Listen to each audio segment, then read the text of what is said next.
রোজা ভঙ্গের কারণসমূহ। কি কি কারণে রোজা ভঙ্গ হয়?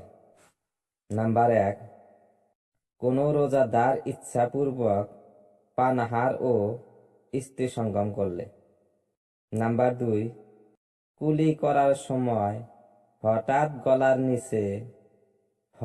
গলার নিচে পানি চলে গেলে। নাম্বার 3, কেউ জোরপূর্বক কিছু খাইয়ে দিলে। নাম্বার 4, গুহাদার পিচকারি নিলে। নাম্বার 5, মুখ ভরে বমি করলে।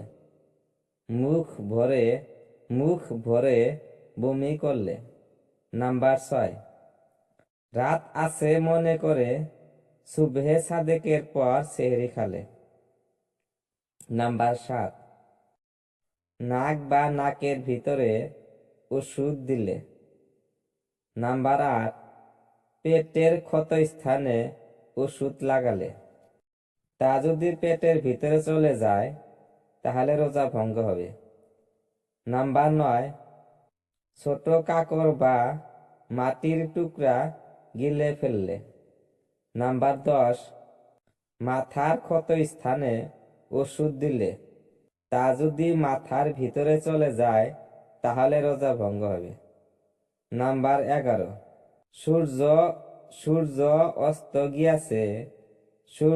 অস্ত গিয়াছে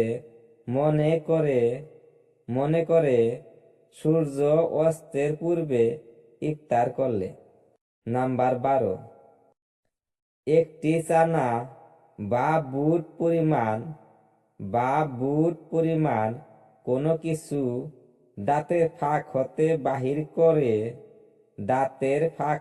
বাহির করে খেয়ে ফেললে। নাম্বার 13, ভুলে সামান্য কিছু আহার করার পর রোজা নষ্ট হয়েছে